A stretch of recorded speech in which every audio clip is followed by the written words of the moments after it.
quelques années, 2004-2005, avec mon équipe, on allait dans un village pour apporter un peu de divertissement à des enfants qui n'avaient même pas accès à l'électricité. Et je me souviendrai toujours de cet enfant-là,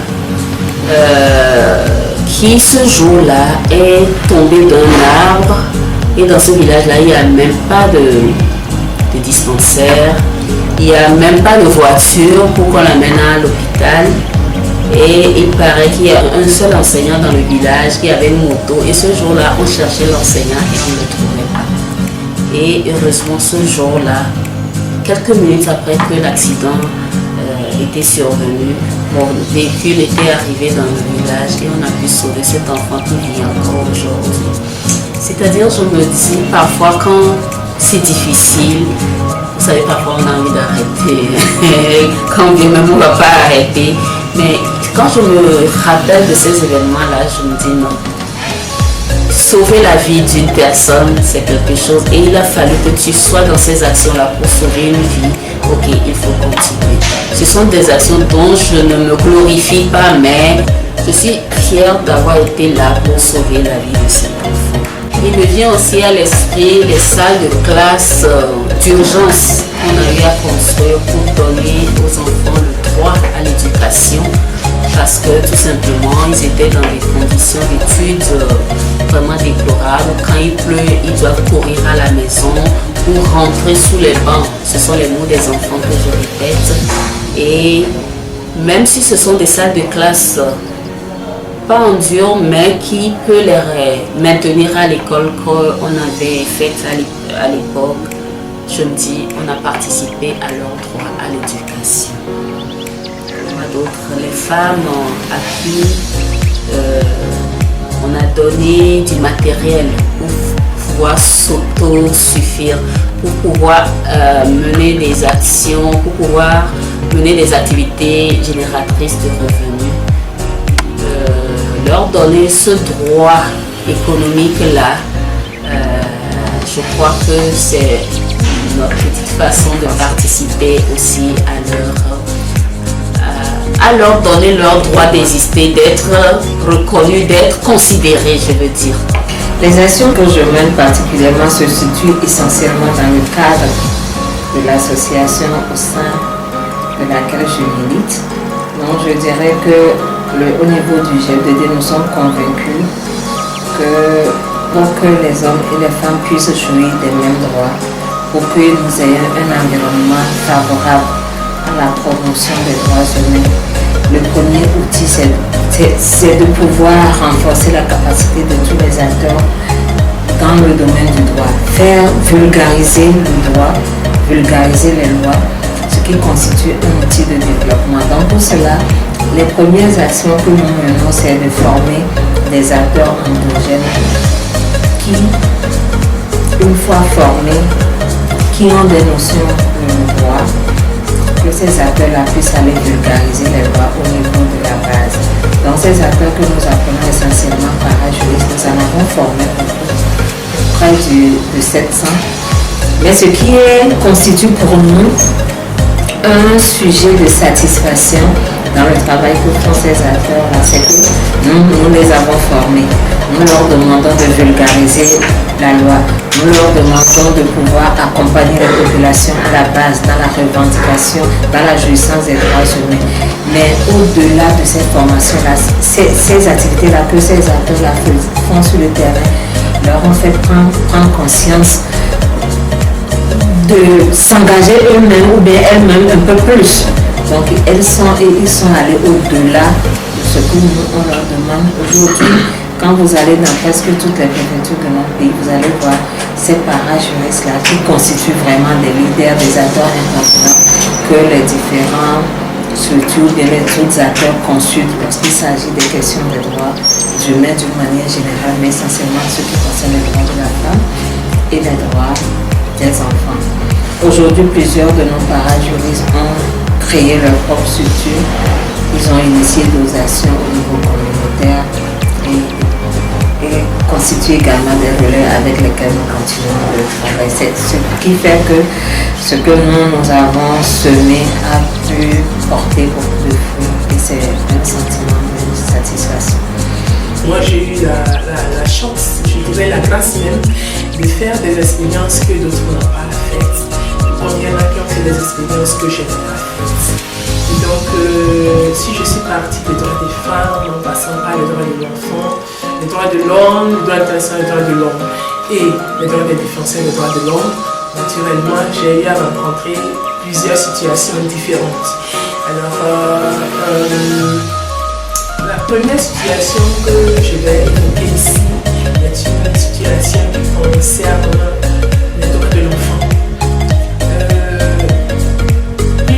Une des journées les meilleures pour moi dans ma vie sur la thématique de l'enfance a été ce jour-là où je me suis retrouvée devant un tribunal au nom de l'institution où je travaillais pour faire condamner un homme qui avait abusé d'un enfant, d'une mineure. Ce jour-là a été une merveilleuse journée pour moi. Parce que ce jour-là, il a été demandé, le plaignant avait demandé au juge d'arrêter le procès parce que lui, il retirait sa plainte. Et le juge m'avait clairement interpellé alors que j'étais dans la salle. Le juge avait dit, Madame combattez, et s'il retire la plainte, est-ce que j'arrête la procédure? Je dis non, excusez-moi, monsieur le président. Le fait de la plainte ne suspend pas l'action publique. Et donc, le juge a continué, il a condamné l'auteur de ces abus. Et ce jour-là, ça a été une merveilleuse journée pour moi. Un autre exemple, pas des moindres, a été ce jour où je me suis retrouvée, donc ça c'est sur l'aspect droit de l'homme, en face d'une situation où j'ai été saisie dans mon travail par un monsieur qui avait qui s'était retrouvé en justice, en procès, et le tribunal avait statué, mais le juge n'avait jamais rédigé le factum. Et vous savez, quand le juge ne rédige pas le factum, on ne peut pas faire appel parce que vous ne disposez pas de la décision. Comment est-ce que vous pouvez faire appel? Et donc, au niveau où je travaillais déjà, j'ai été saisie. J'ai été saisie non pas en tant que Mélanie, serait combattée, mais la personne a saisi l'institution et j'ai fait la démarche auprès du juge qui s'est excusé, qui a reconnu que c'est parce qu'il était particulièrement chargé, qu'il n'a pas pu rédiger le factum. Et alors que le monsieur attendait le factum depuis plusieurs années, il a eu le factum la même semaine. Et ça, c'était vraiment quelque chose de très encourageant pour le travail difficile que j'ai fait. Donc ça, c'est sur la question du droit de l'homme. Et je m'en vais terminer avec la question des défenseurs des droits de l'homme. Et une question qui aujourd'hui me rend très heureuse, c'est de savoir que sous le régime Yahya Jammeh en Gambie, je voudrais juste ici expliquer que le secrétariat où je travaille, les réseaux africains, les défenseurs des droits humains, donc vous êtes dans les modestes, très modestes locaux d'ailleurs, couvre les 15 pays de la CEDEAO et la Mauritanie. Et donc, sous le régime Yahya Jammeh, vous savez que le peuple de Gambie a beaucoup souffert. Et donc, un monsieur, un éminent juriste avait été arrêté parmi tant de personnes. Le travail a été fait là-bas par le réseau avant mon arrivée. Et alors même que je suis arrivée, j'ai juste continué le travail. Et donc, un éminent juriste avait été arrêté. Et donc, nous avons pris nos dispositions, nous avons fait ce qu'il fallait et aujourd'hui, à l'heure où je vous parle, il est ministre sur le nouveau régime en Gambie. Vous savez, c'est de cette manière-là que les sociétés avancent. Et en tant que femme défenseur des droits de l'homme, quand je vois ces petites victoires, je me dis que d'autres défenseurs des droits de l'homme réalisent aussi de toutes petites victoires qui contribuent à faire de grandes victoires qui font avancer la société humaine. Et ça, vraiment, je m'en réjouis. Alors, 3 activités ou 3 projets que j'ai menés dont je suis fière. Je je commence par le dernier ou l'avant-dernier, qui est le train des championnes, qui est un programme de formation et de coaching spécialement dédié aux jeunes filles et dont l'année 2018-2019 m'a permis de voir l'impact que pourrait avoir une formation sur une durée donnée dans la vie de certaines personnes. L'idée est venue du fait que je pense qu'on ne peut pas changer une vie après une seule formation. Quand tu suis une formation, ça te dit quelque chose, ça te rappelle quelque chose. Mais dès que tu finis la formation, tu reviens dans ta vie normale et puis les habitudes d'avant reviennent.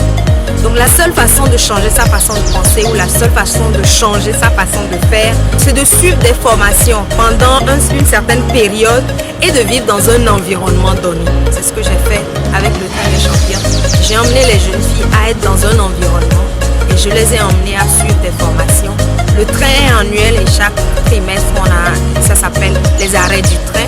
Et nous avons aussi des soirées qu'on appelait la soirée comme si, qui permet aux jeunes filles ou à chaque participant de venir comme si il était dans 5 ans. Donc c'est pour ça qu'on a appelé ça soirée comme si. Voilà, ça c'est une. La deuxième dont je suis très fière aussi, c'est l'école de vie, une émission que j'ai lancée il n'y a pas longtemps et qui permet aux victimes de viol, de victimes de toutes choses de venir s'exprimer. Et cela m'a permis de voir combien le fait de parler, de partager, soulage énormément certaines peines. Donc le train m'a permis d'avoir plein de messages que j'ai reçus d'une jeune fille qui venait d'arriver en France et qui m'a écrit « Merci Tata pour tout ce que tu as fait pour moi ». Et j'en reçois plein chaque jour, des jeunes filles que j'ai accompagnées. Et avec l'émission École de vie, je sais ce que je partage avec ces invités que j'ai lors de mes émissions que j'enregistre. Et ça, c'est 2 activités. La troisième activité, vraiment, c'est des séances de coaching one-to-one que j'ai avec certaines personnes que je n'ai pas encore, qui ne sont pas encore arrivées à l'étape d'être dévoilées, mais quand même des séances de coaching que j'ai one-to-one avec certaines personnes que j'accompagne et qui, peu à peu, je vois leur vie reprendre sens, leur vie avoir sens. Je les vois sourire et penser que peut-être que demain me dira autre chose que ce qu'aujourd'hui. Comme action, j'ai eu à mener des sensibilisations dans les écoles sur ce qu'est vraiment le droit, comme je le disais, le droit en matière de santé sexuelle et de la reproduction. Et comme dans ma localité, c'est vraiment une chose aisée. Je vois que à travers nos sensibilisations, les filles maintenant s'engagent. Et je suis vraiment fière de ça. Les filles s'engagent, elles se lèvent tout ça pour aller vers les textes et connaître ce qu'est vraiment les droits en matière de santé sexuelle et de la reproduction. Alors j'ai eu aussi à mener des activités de causerie éducative avec les jeunes filles de mon quartier. Et j'en suis vraiment fière de ça parce que maintenant elles comprennent, elles se dirigent vers les centres de santé. Et au moins, lorsque vous les abordez, elles connaissent un peu ce qu'est vraiment le droit. Et avec aussi la campagne médiatique sur les réseaux sociaux, j'ai atteint un bon nombre de personnes qui me suivent et je crois que malgré qu'il reste du chemin à faire et beaucoup de gens